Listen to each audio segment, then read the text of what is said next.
প্রতি বছরের মতো এবছরও আমাদের বাড়িতে কালী পুজো হয়েছিল।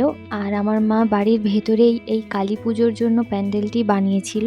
কালী পুজো উপলক্ষে আমি কয়েকটা মাটির প্রদীপ এনেছিলাম। এগুলোকে আমি ভালো করে এখন ভিজিয়ে নেব যাতে তেলটা না টানে। প্রদীপটি জ্বালানোর জন্য আমি বাতি বানিয়ে নিয়েছিলাম। এরপরে আমি একে একে সমস্ত প্রদীপের ওপর বাতি এবং তেল দিয়ে সেটাকে জ্বালিয়ে নিচ্ছি। এরপরে আমি প্রদীপগুলোকে বাড়ির চারিপাশে দিয়ে দিয়েছি। গত বছর আমি একটা মাটির ল্যান্টার্ন কিনেছিলাম, সেটাকে আমি পেন্ট করেছিলাম, তো ওটার মধ্যেও আমি একটি প্রদীপ জ্বালিয়ে রেখেছি। দেখো এটা দেখতে কেমন হয়েছে। এরপরেই বাড়িতে কালী মায়ের প্রতিমাটি চলে এসেছে, তো আমার কাকু আর জেঠু মিলে প্রতিমাটিকে বাড়ির মধ্যে নিয়ে আসে।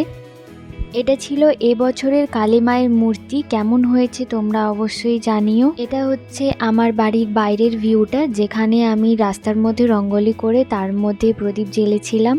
কালী মায়ের প্রতিমাটি আমাদের আগের দিন এসেছিল বাড়িতে, তো পরের দিন যথাযথ টাইমেই আমাদের পুজোটি শুরু হয়ে যায়।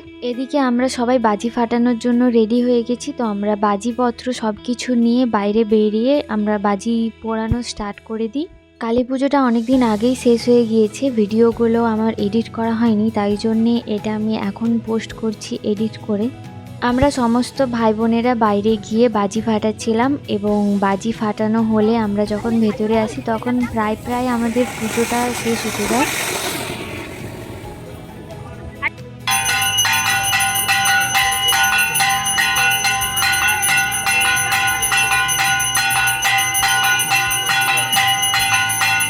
পুজো শেষ হয়ে যাওয়ার পরে এদিকে আমার কাকিমা এবং জেঠিমা আরও সবাই লুচি বেলছিল এবং লুচিগুলি ভাজছিল। পুজো উপলক্ষে আমাদের বাড়িতে লুচি আর ঘুগনি হয়েছিল, তো কাকিমা আরও এখানে লুচি সব ফুলিয়ে ফুলকো লুচি সব ভাজছিল। আর এখানেই আজকের মতো আমার এই ভিডিওটা শেষ। Thank you, bye by.